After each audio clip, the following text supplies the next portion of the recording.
Sabay-sabay natin alamin ang mga kaganapan na nangyayari sa ating bansa.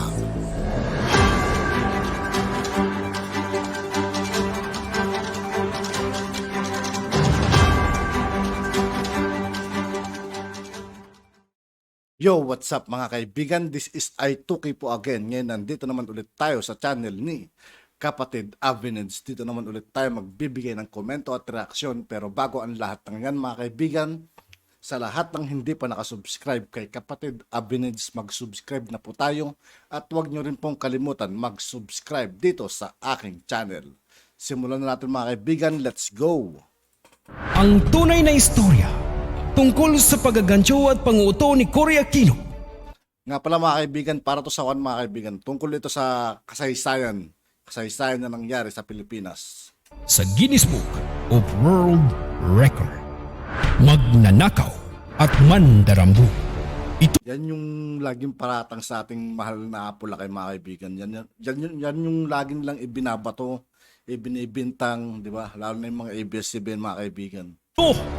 Ito ang hindi mamatay-matay na issue na madalas na ibinabato ng mga kaaway sa mga Marcos. Ayon sa mga kaaway at dilawang partido, ay may datos daw di umano sila na magpapatunay at magpapakita na nagnakaw ng bilyon-bilyong pera si dating Pangulong Ferdinand Marcos sa kaban ng ating bayan. Kaya nga raw sang katotak ng mga kaso ang hinarap ni na Madam Imelda Marcos noon. Sa sobrang dami ng mga kaso ng ibinato sa Marcos mga kaibigan, wala man lang ni isa na napatunayan sa mga pinaparatang nila sa Marcos. Puro sila napapahiya. Dagdag pa nila ay nasa Guinness Book of World Record daw ang pamilya Marcos dahil sa laki ng pera na kamkam ng mga ito. Pero ano ba talaga ang totoo? Bakit kahit sa damakmak ng mga kaso ang ibinato noon sa pamilya Marcos ay nagawa pa rin nila itong may panalo? At bakit sa kabila ng katotohanan na nanalo ang mga Marcos sa mga kaso na ito, ay patuloy pa rin ibinabato ang isyu na ito sa kanila? Lalong-lalo na ngayon, sa panahon ng pangangampanya ni Bongbong Marcos, ay lalong Oo mga kaibigan, naalala ko nung panahong election mga kaibigan, wala silang ibang ginawa kundi yan lang yung lagi nilang ibinabato sa ating mahal na Pangulong Bongbong Marcos. Magnanakaw, di ba? Wala naman sila napapatunayan, hanggang salita lang naman sila. hindi ang pambabatikos at paninira ng mga kaaway.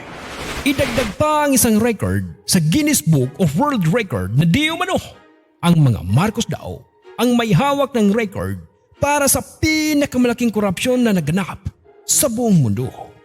Oh boy! Ano ang ibig sabihin nito? May katotohanan kaya ang bintang na ito? Lahat ng yan ay ating pag-uusapan dito lang sa channel na ito. Greatest Government Corruption. Ito ang isa sa mga issue na ipinaglalaban ng mga dilawan sa pamilya Marcos. Dagdag pa nila ay nakatala di umano sa Guinness Book of World Record ang korupsyon. Ang korupsyon na naganap.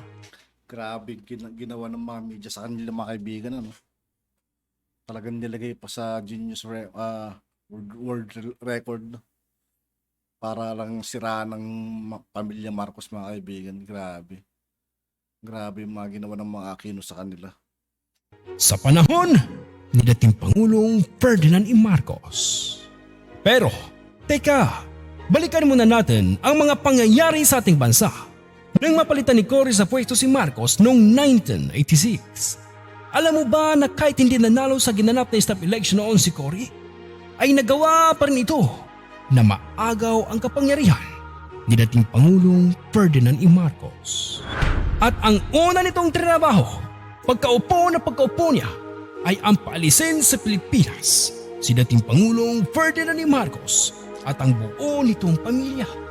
Matatandaan na noong 1986, matapos na maagaw ni Cory ang kapangyarihan, ay kasabay naman na dinampot ng mga Amerikano o CIA ang pamilya Marcos at dinala sa Hawaii. Isa ito sa paraan ni Cory upang tuluyan ang mawalan ng kapangyarihan ng mga Marcos dito sa ating bansa. At naging katulong pa nila ang bansang Amerika. Pinagtulungan ng mga Cano at ng dilawang partido sina dating Pangulong Ferdinand Marcos upang hindi lang ang kapangyarihan sa bansa ang makuha nila, kundi pati na rin ang sangkatutak na yaman ng pamilya Marcos, buhat ng tunay-tunlada nilang mga ginto. Ngunit matalino si dating Pangulong Ferdinand Marcos. Ang kayamanan ng kanilang pamilya ay hindi napakinabangan ng mga kaaway dahil hingit sa kaalaman ng mga kaaway ay diniposit ni dating Pangulong Ferdinand Marcos ang kanyang mga assets. Kasama na rito ang mga ginto sa halos 170 na mga bangko sa buong mundo. At itinindi po 170 bangko mga kaibigan kung gaano kalaking pera yung dineposit ni Apple na kaya, no? Grabe. sa mga ito sa loob ng 50 years. Dahil sa ginawang ito ni dating Pangulong Ferdinand Marcos ay umusok ang ilong ng mga global elites na nagnanais na mapasakamay nila ang sangkatutak na yaman na ito. Sa kabilang banda ay ipinaubaya naman nila ang pamumuno ng Pilipinas sa kamay ni Cory Aquino na nooy isang simpleng may bahay lamang at wala namang alam sa pagpapatakbo ng bansa. Ito na ang pagkakataon ni Cory at ng dalawang partido upang isiksik sa isip at puso ng mga Pilipino na masama at mamamatay tao at magnanakaw ang mga Marcos. Ang katunayan nito ay 3 araw pa lang siyang naupo bilang Pangulo ng ating bansa ay gumawa na agad si Cory Aquino ng Executive Order No. 1 na nagpaparatang di umano o nagsasaad na si Marcos ay magnanakaw kahit na hindi pa niya napaiimbestigahan ang akusasyon na ito at kahit na hindi pa niya napapatunayan ito sa harap ng husgado o korte. Dito pa lang ay halatang halata na natin ang style nitong si Cory na tanging ang paninira lamang magaling ang babaeng ito dahil kahit hindi pa niya napapatunayan ang kanyang akusasyon ay pinagawa niya agad ito ng executive order. Ito ay upang tumatak sa isip ng mga Pilipino na masama at magnanakaw di umano ang mga Marcos. Kung hindi talaga mapanirang puri itong si Cory, hindi sana ay pinalagayan niya ito ng salitang allegedly at allege ang kanyang executive order dahil hindi pa man niya napapatunayan ang kanyang mga bintang at akusasyon. At dahil sa Executive Order No. 1 na ito ni Cory, ay ipinanganak ang issue tungkol sa ill-gotten wealth di umano ng mga Marcos na madalas nating naririnig na ginagamit ng mga kaaway kapag gusto nilang usigin sina Bongbong Marcos at ang pamilya nito. Ang issue rin ng ill-gotten wealth ang ginagamit ng mga bias at bayarang mga media noon upang siraan si dating Pangulong Ferdinand Marcos sa madla. Isa rin ito sa ginagamit ngayon ng ilang mga kumakandidato sa pagkapresidente upang siraan si Bongbong Marcos sa kasalukuyang pangangampanya para sa pagkapresidente.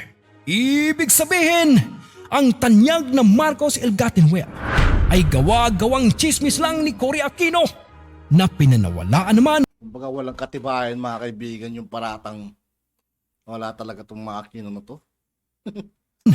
ng maraming mga Pilipino. Ayon sa datos na inilabas ni Cory Aquino ay lumilitaw di umano na umabot sa $860 million ang nanakaw ni dating Pangulong Ferdinand Marcos.